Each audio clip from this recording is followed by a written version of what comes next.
Sa mukagpalang umaga po sa bawat isa, nanyahan ko po ang lahat na tumayo at tayo po ay magbabasa ng banal na salita ng Panginoon.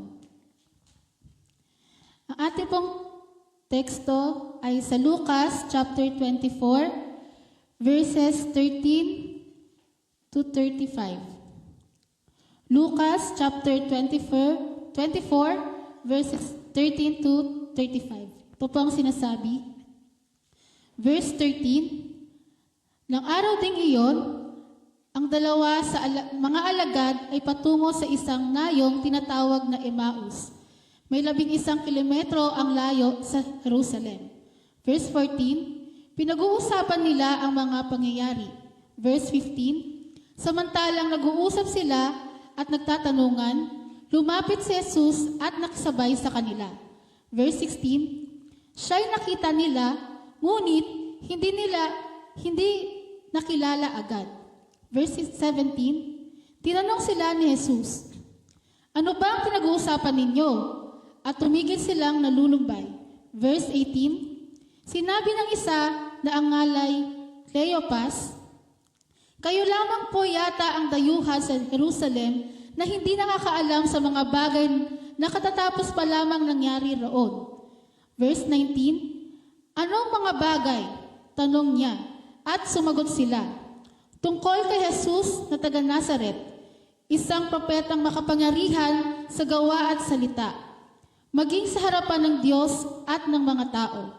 Verse 20, isinakdal siya ng aming mga punong saserdote at mga pinuno upang mahatulang mamatay, at siya ipinako sa krus. Verse 21, siya pa naman ang inaasahan naming magpapalaya sa Israel. Hindi lamang iyan, 3 araw na ngayon mula nang mangyari ito. Verse 22, nabigla kami sa ibinalita ng ilan sa mga babaeng kasamahan namin. Maagang-maaga raw silang nagpunta sa libingan. Verse 23, at di nila natagpuan ang kanyang bangkay. Nagbalik sila at ang sabi, nakakita raw sila ng isang pangitain, mga anghel na nagsabing buhay si Jesus. Verse 24, pumunta rin sa libingan ng ilan sa mga kasama namin at gayon nga ang natagpuan nila. Ngunit hindi nila nakita si Jesus. Verse 25, sinabi sa kanila ni Jesus, kaya hangal ninyo, ano't hindi ninyo paniwalaan ang lahat ng sinasabi ng mga propeta. Verse 26, hindi ba't ang Mesiyas ay kailangang magbanta ng lahat ng ito bago niya kamta ng kanyang marangal na katayuan? Verse 27, at ipinaliwanag sa kanila ni Jesus ang lahat ng nasasaad sa kasulatan tungkol sa kanyang sarili simula sa mga aklat ni Moises hanggang sa sinulat ng mga propeta. Verse 28, malapit na sila sa nayong kanilang patutunguhan at si Jesus ay waring magpapatuloy pa ng lakad. Verse 29, ngunit siya'y pinakapigil-pigil nila. Tumuloy na po kayo rito sa amin, anila, sapagkat palubog na ang araw at dumidilim na. Kaya't sumama nga siya sa kanila. Verse 30, nang siya'y kasalo na nila sa hapag, dumampot siya ng tinapay at nagpasalamat sa Diyos. Saka pinaghati-hati at iminigay sa kanila. Verse 31, nabuksan ang kanilang paningin at nakilala nila si Jesus, subalit ito'y biglang nawala. Verse 32, at nawika nila, kaya pala gayon ang pakiramdam natin habang tayo kinakausap sa daan at pinapaliwanag sa atin ang mga kasulatan. Verse 33, noon di tumindig sila at nagbalik sa Jerusalem. Naratnan nila ng katipon-tipon ang 11 at ibang mga kasama nila. Verse 34, na nag-usap-usap, muli ngang nabuhay ang Panginoon, nagpakita kay Simon. Verse 35, last verse, at sinalaysay naman ng dalawa ang nangyari sa daan at kung paano nila siyang nakilala na nang pagpirapirasuhin niya ang tinapay. Sa Diyos po ang lahat ng papuri. Muli na po tayo makakaupo.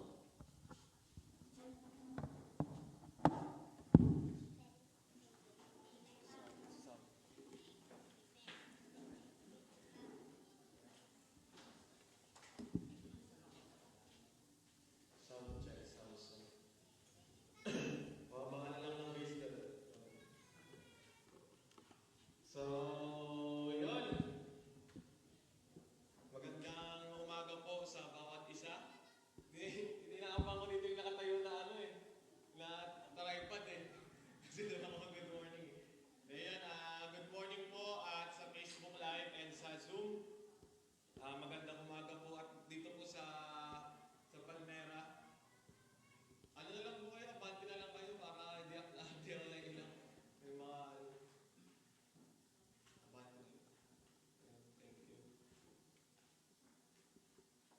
So, yun, good morning po ulit. Kamusta po ang bawat isa po sa atin? Medyo tayo ngayon, no? Uuga-uga yung upuan.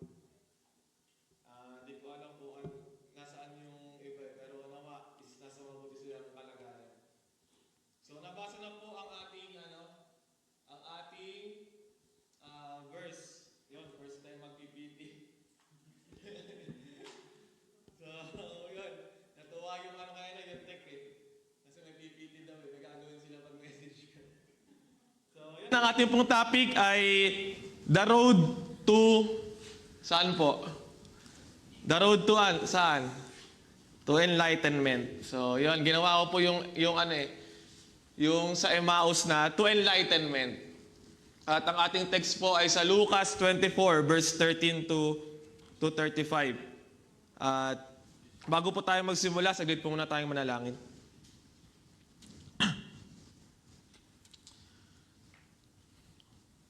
O Diyos na makapangyarihan sa lahat, maraming salamat po sa inyo. Salamat po sa patuloy na kaligtasan na pinagkakaloob niyo po sa amin, Panginoon. Salamat sa inyong habag, Panginoon. Salamat po sa inyong mga salita, Panginoon. Salamat sa inyong kabutihan, Panginoon. Salamat po, Panginoon, dahil binigyan niyo kami ng pagkakataon na mapakinggan, Panginoon, ang iyong mensahe, Panginoon, sa araw na ito. At tulungan niyo kayong maisagawa ito, Panginoon. At samahan po nawa kami ng ibal na Espiritu, lalo na po ako, O Diyos, na maghahayag ng iyong salita, O Diyos. Huwag niyo pong hayaan na ibuka ko ang aking bibig at hindi kayo ang aking mabigkas, Panginoon. Kundi tulungan niyo ako, Panginoon, na ikaw lang may taas, Panginoon. Maraming salamat sa pangalan ng Panginoong Jesus. Amen. So, sino po ang sa atin, familiar sa The Road to Emmaus? Sino po familiar? Yun. Karamihan po kasi minsan hindi familiar kasi po yan, nasa dulo ng Luke. At kumbaga sa Mark, mayroon din siya sa Mark, kaso halos dalawang dalawang stanza, dalawang sentence lang yung sinabi doon. Pero sa Luke, in-emphasize siya.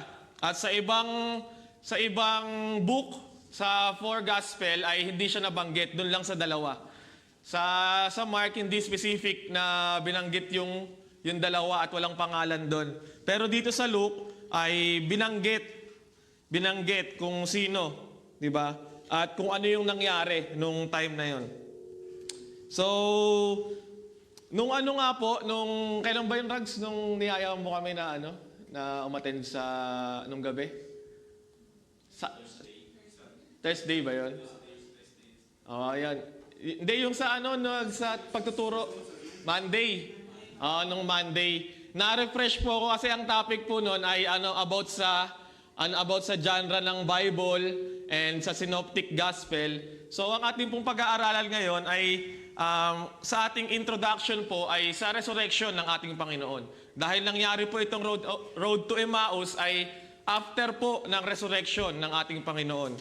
At kung mapapansin nyo po, kung binabasa nyo po sa Bible, sa sa 4 gospel, yung about sa resurrection ng ating Panginoon, ay parang may makikita po kayo na meron silang pagkakaiba kung ano yung nangyari nung time ng resurrection ng ating Panginoon. Diba? Kung babasahin niyo po yun. At sabi nga po sa Synoptic Gospel, ito po, ano po ba ibig sabihin ng Synoptic Gospel? Sino pong mga nag-ano dito, nag-OT o nag-inductive na? Ano pa ibig sabihin? Ate Mike's daw, parang may binubulong si Ate Mike, ha? Ikaw, Paps, ano ka? So, sige, ako na lang. Wala kayong dagdag points, ha?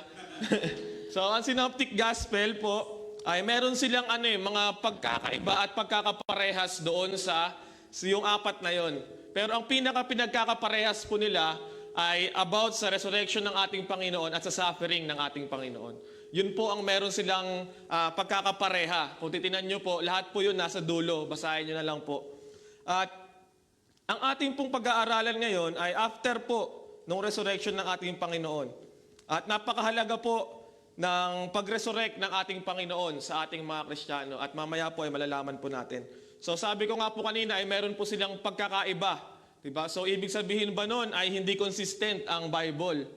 Diba po? Ibig sabihin po ba nun ay hindi consistent ang Bible? So pag hindi consistent ang Bible, ibig sabihin po hindi rin po consistent ang ating Panginoon. Hindi po ba? Maaaring hindi totoo yung pag-resurrect ng ating Panginoon. Maaaring wala talagang Jesus na nabuhay sa atin. Nabuhay sa ating kalagitnaan at namatay para sa atin. So, meron po silang pagkakaiba. Yung apat po na yon na sa four gospel. Pero po ang pinagkapare-parehas po nila ay Jesus rose on the first day of the week. That one or more angels was present at the empty tomb. That the women were the first to hear of the resurrection, and that the disciple had trouble at first, believing that Jesus had indeed been raised from the dead. So, yun po yung kailang pong pagkakapare-pareha. So, sabi nga po ay meron po silang pagkakaiba. So, sinasabi ng iba na hindi nga consistent ang Bible. Pero tandaan po natin na sila po ay mga witness. At pag pinagsama-sama po natin yung kanila pong mga testimony, kasi ganito yung sabi ni John na si Mary Magdalene ang naunang nakita sa ating Panginoong Jesus na nabuhay. At sabi naman ng iba ay yung mga babae. Pero kung ipagdudugtong-dugtong po natin yung kanila pong mga witness, yung kanila pong mga testimony, ay makakabuo po tayo ng isang totoong kwento na naganap. Di ba po? At yun nga po ay, kumbaga maraming nakakita sa ating Panginoon at yung kanilang mga testimony ay lubos na totoo. Lubos na totoo sa pag-resurrect ng ating Panginoon. So basahin nga po muli natin ang verses 13 to 16.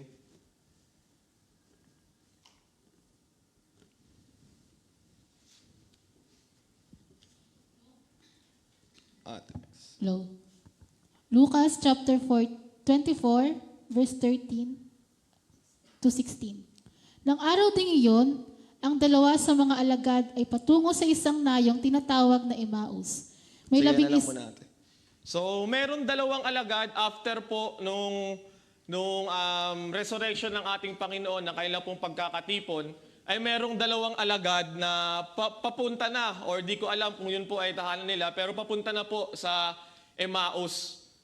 At mamaya po ay malalaman po natin kung ano po ang dahilan ng kanila pong pagbalik doon sa Emmaus galing po ng Jerusalem.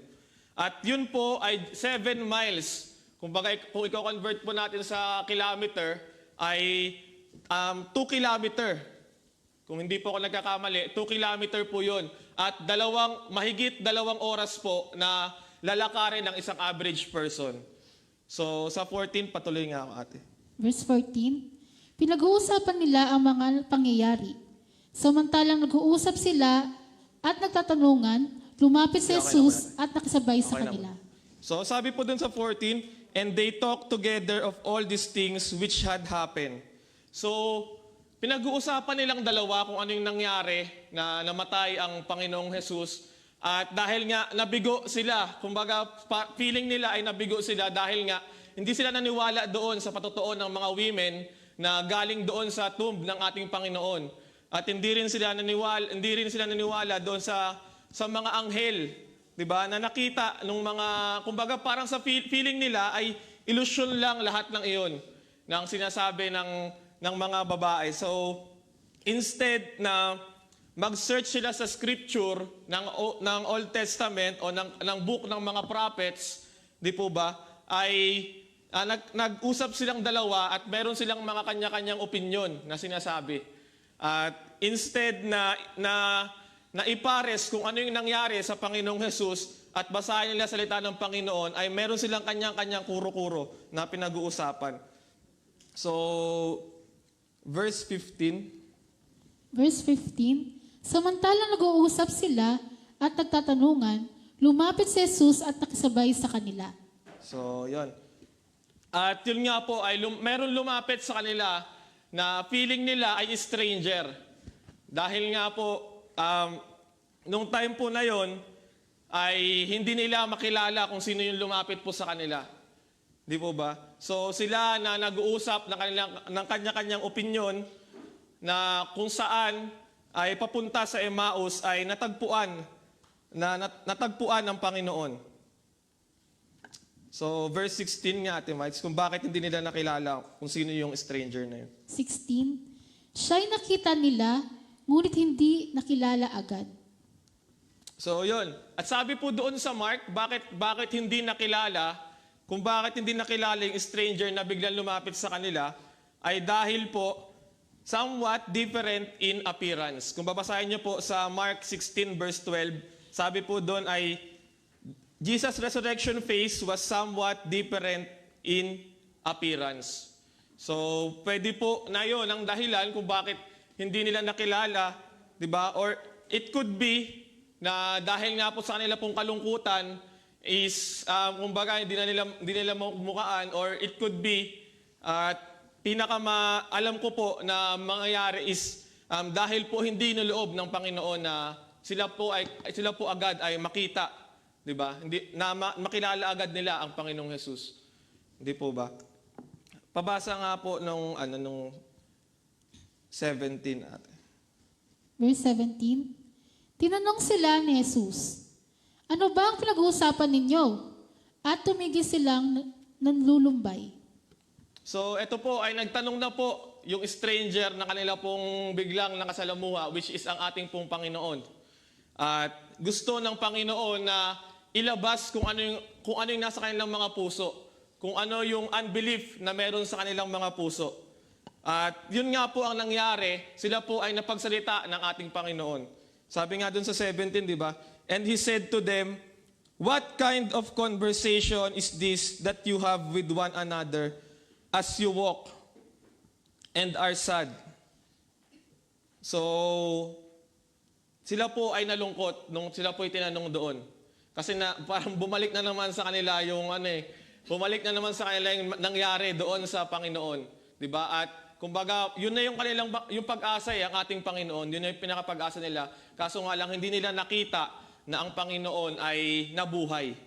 Di po ba? Ang nakita lang nila ay empty ang tomb, pero hindi nila nakita na buhay ang ating Panginoon at hindi sila naniwala sa mga protoo ng mga women na unang nakita sa ating Panginoon.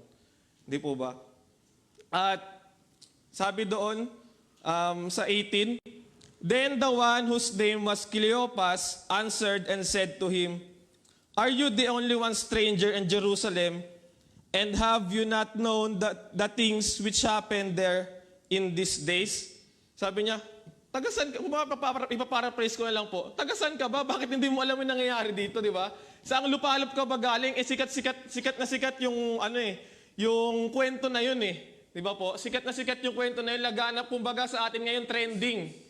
Trending po yun. Minsan nga po si Kuya Michael dati, kasi si Kuya Michael Galums, ngayon nag-aan na siya, nag-i-story na, nagma-my day na.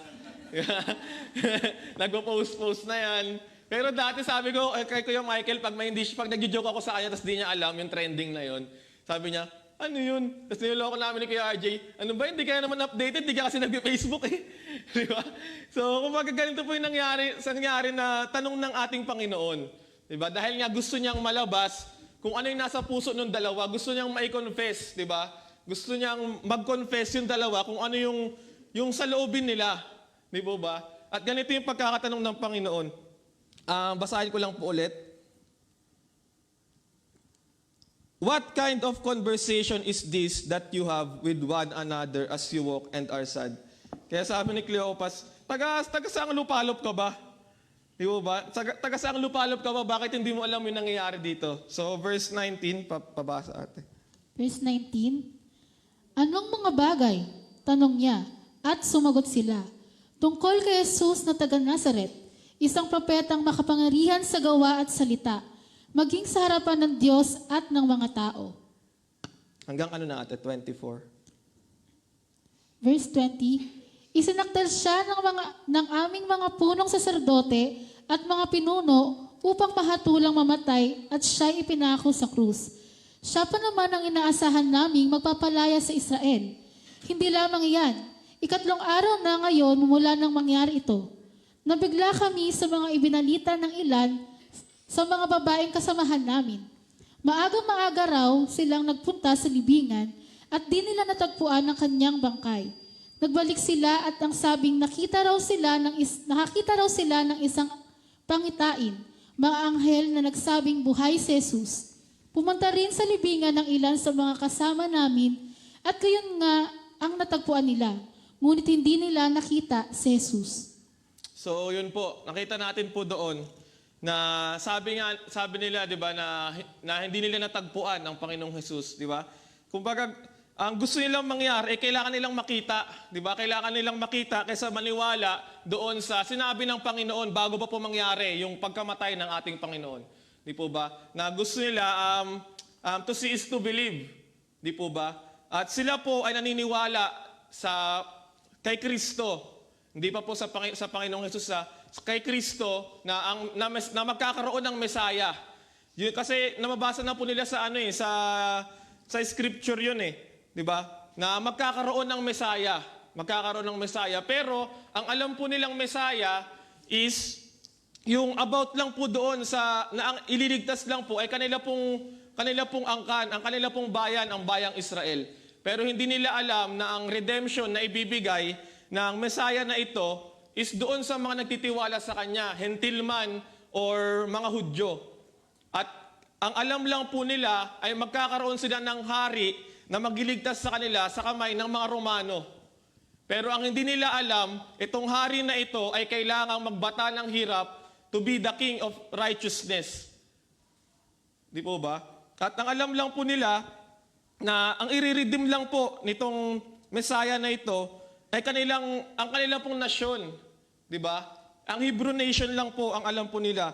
So hindi po nila nagagrasp ng totoo, ng full yung messianic mission ng ating Panginoon. Yun lang yung alam nila. 'Di po ba? Kumbaga meron silang alam na nililiteral nila at hindi nila lubos na inuunawa. At sabi nga po doon ay hindi sila naniwala doon sa testimony ng mga babae na sinabi na nakita yung mga anghel at sinabi na buhay ang Panginoon. Hindi sila naniwala doon. Kung titingnan nga rin po natin doon, maging yung mga apostol po ay hindi rin po naniwala nung time po na yon. So, pakibasa po ang 25. So, ito po ang naging sagot sa kanila ng Panginoon. Verse 25, sinabi sa kanila ni Jesus, kaya hangal ninyo, ano't hindi ninyo paniwalaan ng lahat ng sinasabi ng mga propeta? So, sa English po, basahin ko po sa English. Mas maganda sa English eh. Then he said to them, O foolish ones, and slow of heart to believe in all that the prophets have spoken. So sabi po dun ay foolish. Hindi po sinabi doon, sorry po sa word hindi po sinabi doon na stupid. Ano pong pinagkaiba nun? Hindi po ba ng foolish and stupid? Inuulit ko po, pasensya po sa word. Hindi po ba? Ano po pinagkaiba doon? Pag foolish po, ibig sabihin, meron na silang alam. Meron na silang alam doon sa salita ng Panginoon, pero hindi lang nila inuunawa. Hindi po ba?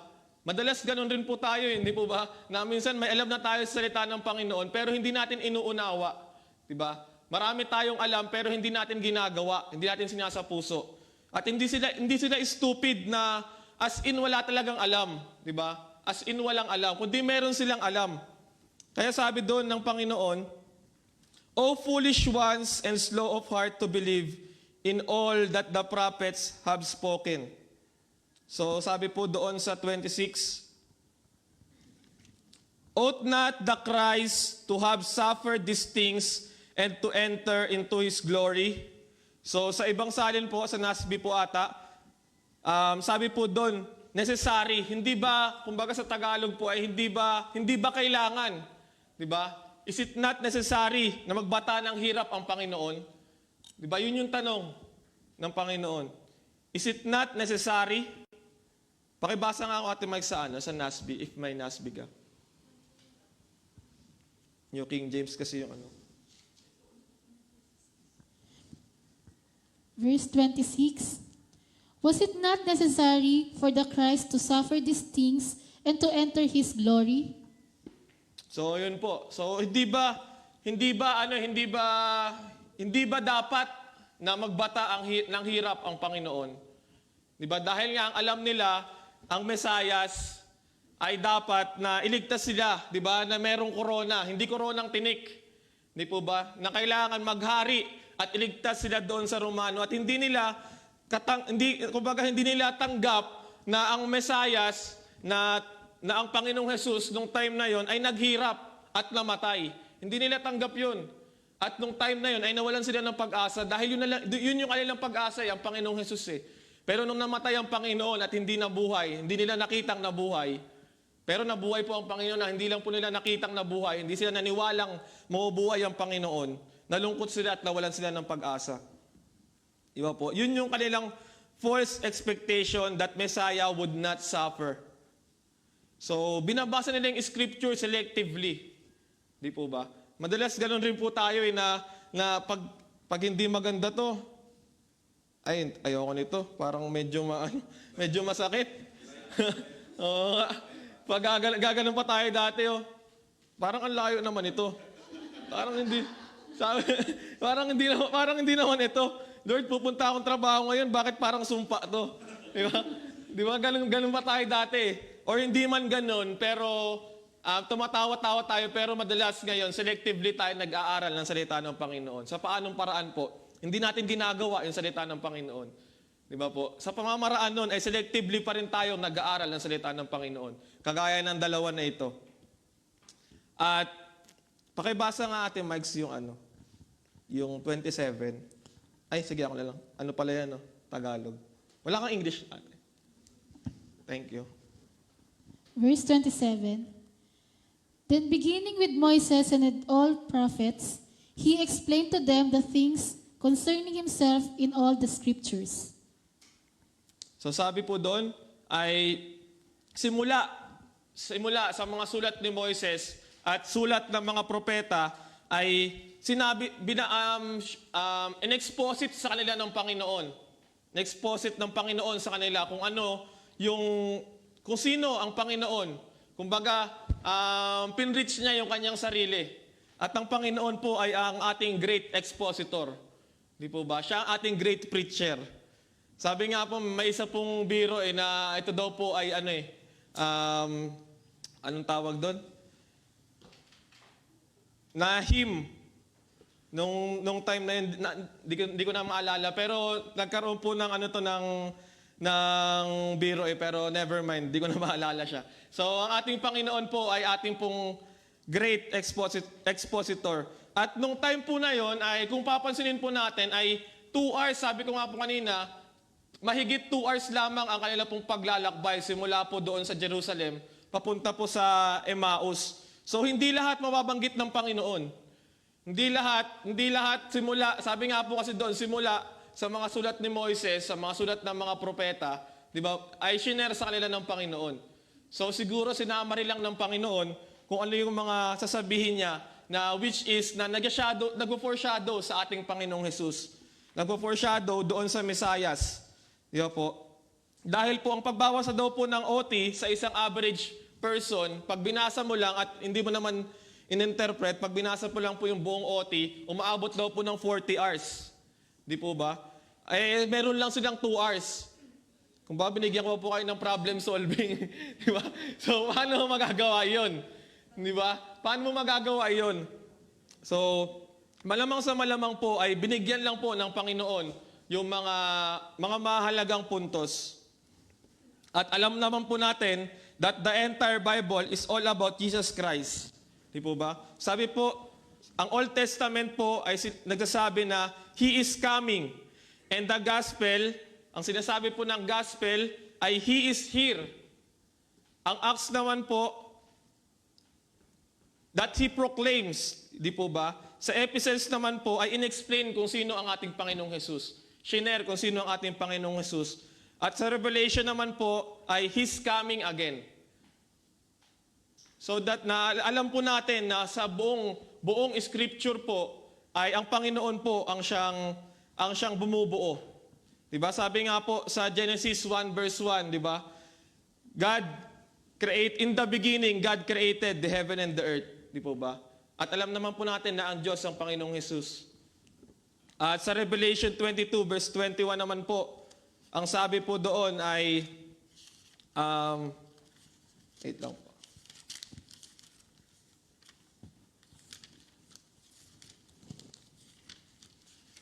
Di ba po sabi po doon sa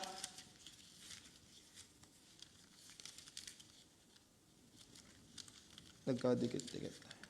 Sa last verse po ng Revelation, the grace of our Lord Jesus Christ be with you all. Amen. So, simula po sa umpisa hanggang sa dulo ng ating pong Bible, ay pumapatungkol po ito sa Panginoon. At malamang po, ay sinabi po doon ng Panginoon, yung about sa foreshadow niya, that He is the greater Moses. Hindi po ba? Na siya yung naging sacrifice na imbis na si Isaac. Di po ba? Na siya ang katuparan ng Passover lamb. Na siya ang katuparan ng Levitical sacrifice. Di ba po? Siya yung bronze serpent na nung time na doon kina Moises. Di po ba? At siya ang katuparan ng lahat ng covenant. Either ito po ay covenant kay Noah, covenant kay Abraham, covenant kay David, at yung new covenant po. Siya ang katuparan ng lahat ng to. At malamang sa malamang po, ay sinabi iyon ng Panginoon at pinaliwanag po sa kanila. Di po ba? Christ, the center of the Scripture. At alam po natin na lahat ng theology ni Paul ay nakasentro din po sa ating Panginoong Jesus. At alam po natin na lahat ng sinasabi dito ay patungkol sa ating Panginoon. So they thought He was some stranger in Jerusalem, yet He knows their prophets better than themselves. He puts in a word they had feared to use. They only called Him Jesus of Nazareth.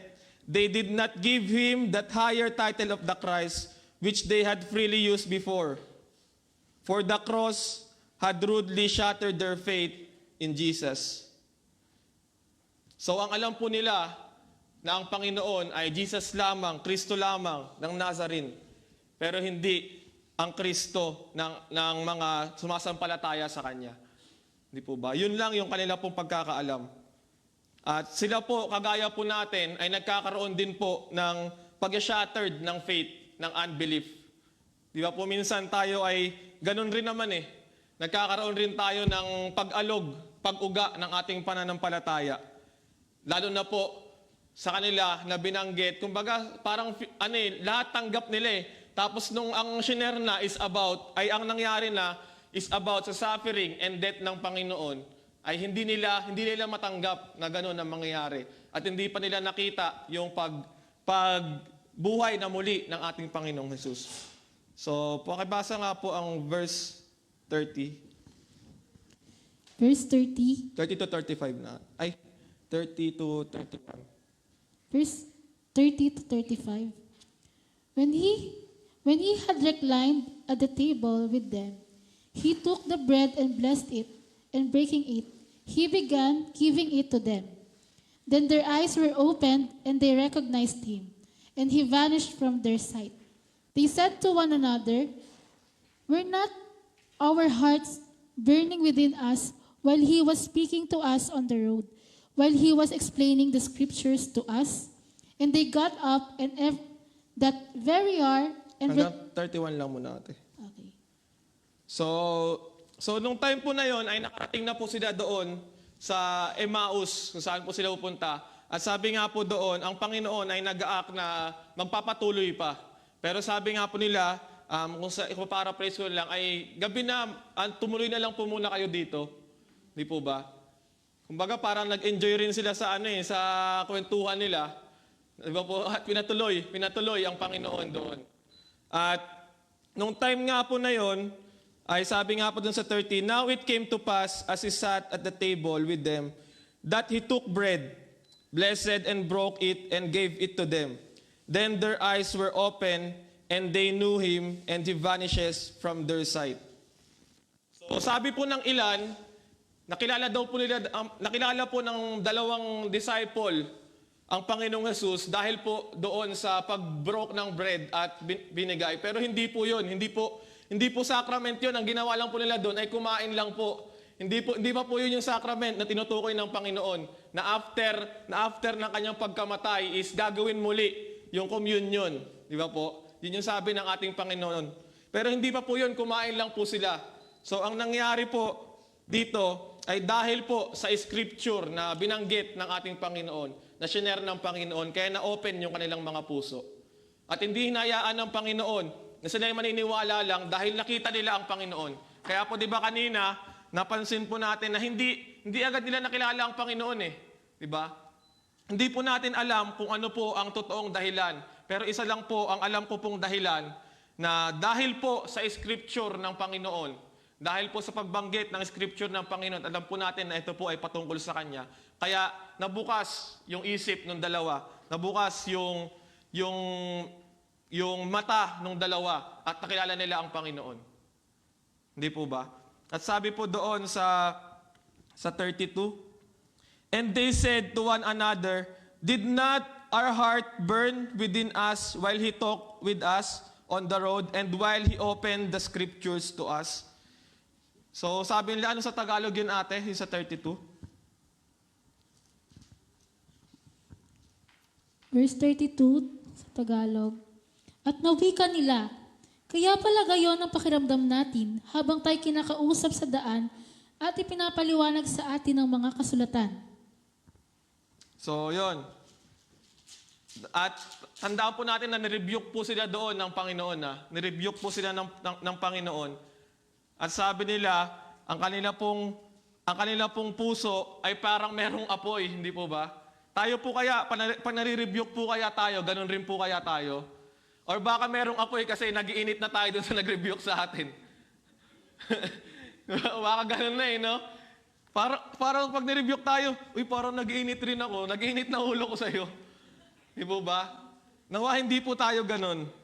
Di po ba? Na pag nirebuke po tayo ng ating pong mga leaders, ng ating pong mga kapatiran, at in a nice way naman po, di ba po, na in a nice way, at alam naman po natin na tama yung kanilang pag-rebuke sa atin, di po ba? Tanggapin po natin. Tanggapin po natin. At kagaya po nitong dalawa, di po ba? Ano pong kalagayan ng ating mga puso ngayon? Ano pong kalagayan ng ating mga puso ngayon? Warm pa rin po ba kaya ito sa Panginoon? Or cold na po sa Panginoon? Sa pag-aaral ng salita ng Panginoon? Verse 33 natin, Max. To 35. Verse 33 to 35. "And they got up that very hour and returned to Jerusalem, and found gathered together the 11 and those who were with them, saying, The Lord has risen and he has appeared to Simon. They began to relate their experiences on the road and how he was recognized by them in the breaking of the bread." So, yun. After po noon ay bigla pong naglaho ang Panginoon. Kumbaga, kung andun ako at nakilala ko na ang Panginoon, isa ako sa mga alagad, excited akong mayakap ang Panginoon dahil nakita ko na siya. Kumbaga, nakilala ko na ang Panginoon yun. Pero bago pa mangyari yung mga bagay na yun, ay naglaho po ang Panginoon. At dahil nga po, ang kanilang mga puso ay parang bagong parang bagong mananampalataya na ang init. Di ba? Ang init sa salita ng Panginoon. Gusto agad nilang i-share yung nangyari. At bumalik sila doon sa Jerusalem. Agad-agad, nung mismo pong oras na yon. Pero sabi po na sa Panginoon kanina is gabi na. At in paraphrase po is baka mapahamak, di ba, ang Panginoon. Pero nung time po na yon, nung mismong gabi po na yon, na sinasabi nila na hindi nakaaya-aya kung sila pa yung magpapatuloy, di po ba? Pumunta sila doon sa Jerusalem para i-share yung nangyari, para i-witness, para i-testify yung nangyari sa kanila. Pero po, pagdating po nila doon, kung basahin nyo na lang po yun, pero pagdating po doon, sa ibang mga libro po, sa Mark, if I'm not mistaken po, ang sabi po doon, pagkatapos na i-share nung dalawa, yung nangyari sa kanila, hindi pa rin naniwala yung mga apostol. Biruin nyo po, ang dami na pong nangyari, yung patotoo ng mga women, patotoo ng angels, at patotoo ng dalawang ito, pero pagbalik po nila doon, hindi pa rin naniwala yung mga mananampalataya nung time po na yun. At sabi nga po doon na pagpunta po nila doon ay dumating rin po ang Panginoong Hesus. Dumating rin po ang Panginoong Hesus nung time na yon. At akala po nila ay ang Panginoon ay isang multo. Di po ba? Akala nila multo ang Panginoon. At ang ginawa ng Panginoon ay ipinakita ang kanyang kamay at ang kanyang paa. Di ba? Yung palatandaan na siya ipinako sa krus. Pero nagda-doubt pa rin yung mga alagad.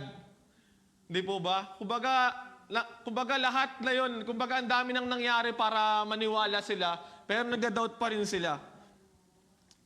At maging ang mga alagad po, ang mga apostol po that time, at yung mga lahat ng andun sa room na yon, ay sinaran din po ng Panginoon. Sinaran din po ng Panginoon about sa Old Testament. About sa Old Testament, kung sino po ang Panginoon. At syempre, after po noon, ay doon na po yung promise ng Holy Spirit at yung command po na mag-witness sila. And after that, lastly po, is yung ascension po na nangyari. Yeah po. So, nakita po natin kung ano po yung nangyari doon sa road to Emmaus.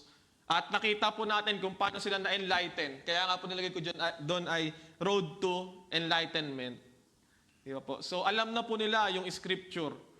Alam na po nila, napag-aaralan na po nila yung scripture, kaso hindi nila lubos na maintindihan. Especially yung pagsasuffer ng Panginoon. Di po ba? Yung pagsuffer at kamatayan ng ating Panginoon. Di ba po? At kung hindi sila naniniwala doon, at kung hindi sila naniniwala na mangyayari yon, is walang pagdiligtas na mangyayari. At yun ang pinaunawa sa kanila ng Panginoon. So, sa atin po kaya, di ba po? Di ba po? Ano pong importance nitong mga bagay na to? Natutuwa nga lang po ko dun sa dalawa di po ba? Na although nagkakaroon sila ng unbelief sa kanilang mga puso, pero ang priority po na kanilang pag-uusap is about pa rin sa Panginoon. Di ba po? Is about pa rin sa Panginoon. Pero tayo po kaya, pag nagkukwentuhan po kaya tayo, nababanggit po kaya natin ang Panginoon sa ating pag-uusap? Di po ba? Or sa ating mga kausap, nababanggit po kaya natin. Kaya nga po, nung nakaraan, nung na-realize ko to, nalulungkot po kasi ang dami ko nang nakakwentuhan, pero parang parang yung hiyang-hiya ka pa nabanggitin ng Panginoong Hesus. Diba? At yun po ang nakakalungkot. Yun po ang nakakalungkot, diba? How much time na na-realize natin na hindi natin nababanggit ang Panginoon? Di ba po?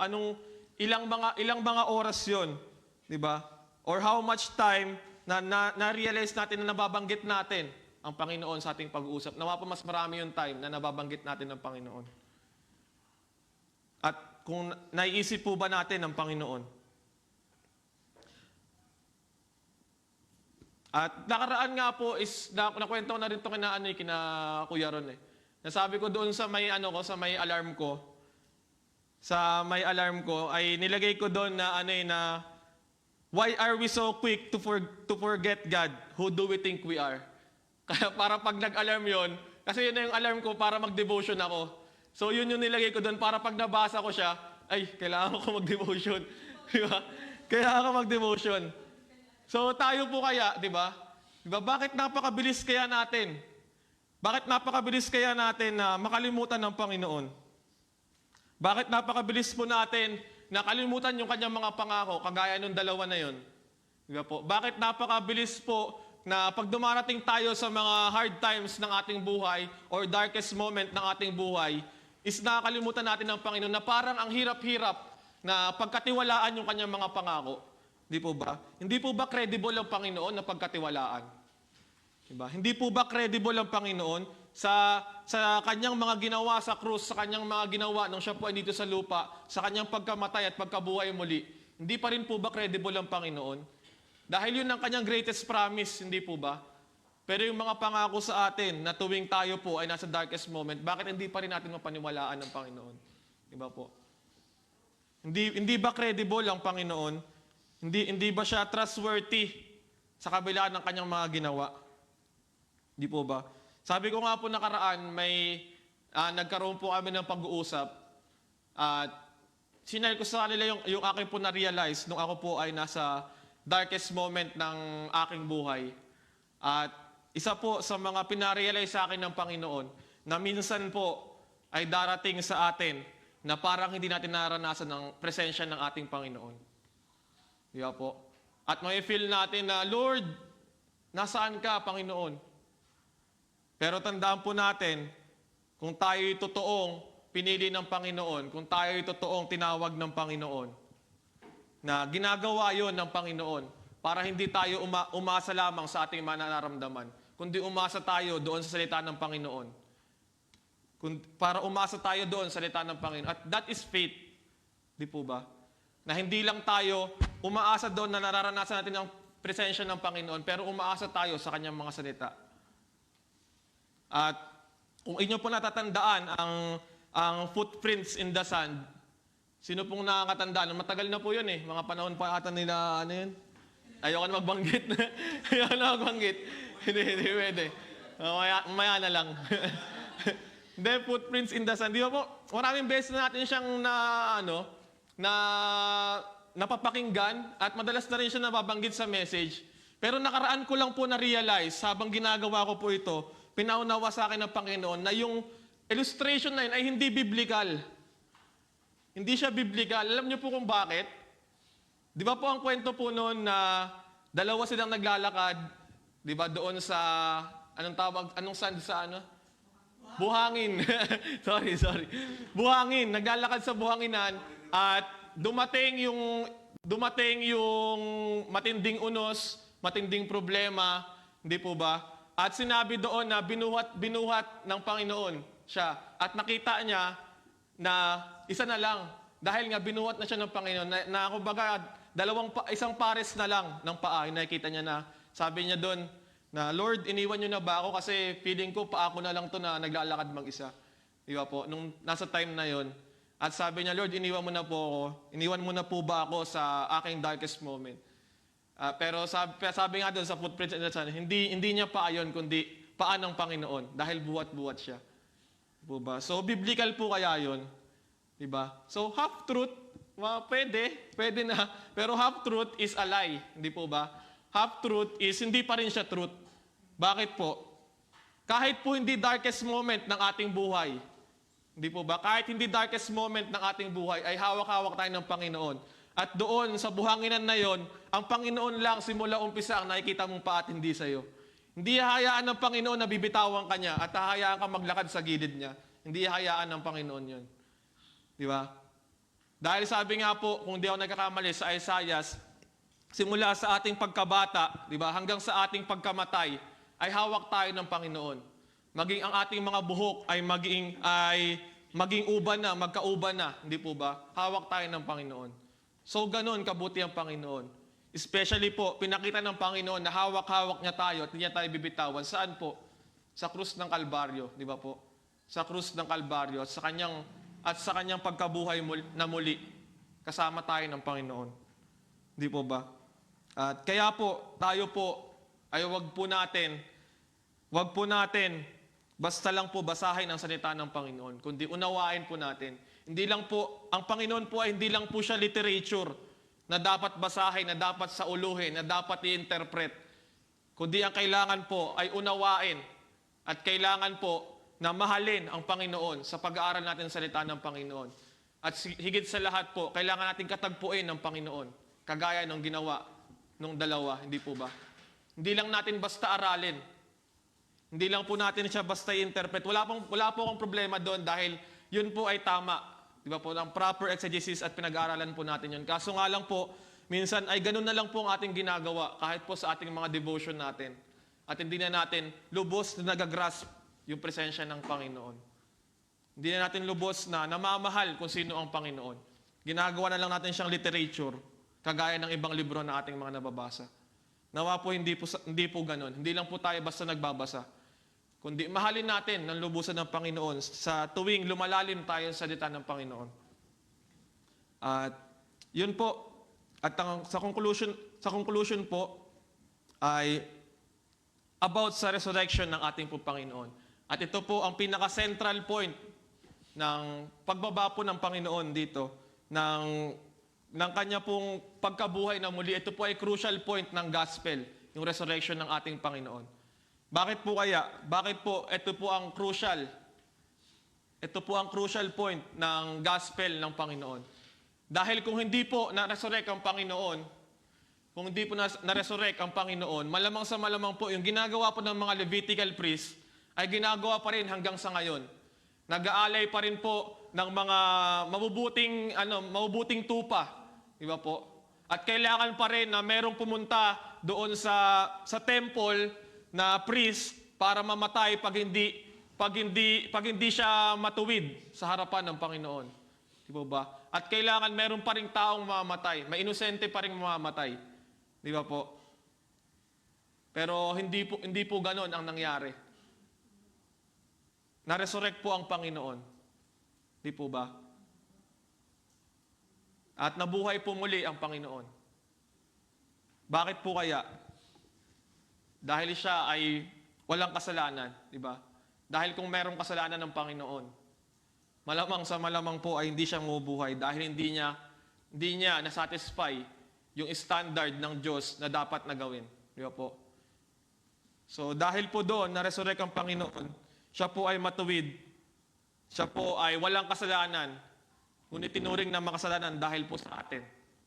At dahil po nabuhay ang Panginoon, He proved that He is the Son of God, proved that He is the Savior, assures our justification, at ginaranti niya po na tayo mabubuhay na muli kasama niya. At yun po ay dahil sa Panginoong Hesus. At napakabuti po ng ating Panginoon.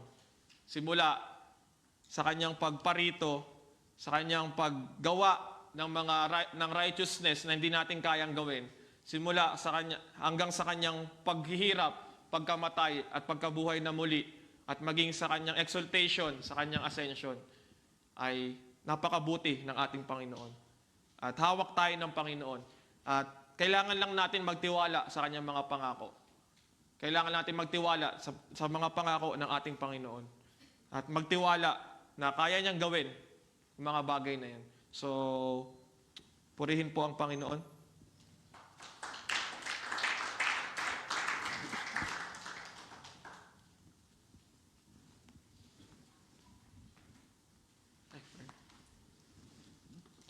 Sige po, saglit po tayo manalangin. O Diyos na makapangyarihan sa lahat, maraming salamat po sa iyong kaligtasan na pinagkaloob sa amin, Panginoon. Salamat po sa iyong pagkabuhay na muli, Panginoon. Salamat, O Diyos, dahil nagkaroon kami ng pag-asa, Panginoon. At tanging kayo lamang po ito, O Diyos. Lord, salamat, Panginoon, dahil sa iyo kami umaasa, Panginoon. Tulungan niyo ang aming mga puso na laging mag-cling, Panginoon, sa inyong mga pangako, Panginoon. Lord, tulungan niyo kami na maging matuwid sa inyong harapan, O Diyos. Tulungan niyo kami, Panginoon, na mag-aral ng iyong mga salita. Kilalanin ka, Panginoon, at mahalin ka pa ng lubusan ng Panginoon. At tulungan niyo kami sumunod sa inyong kalooban, O Diyos.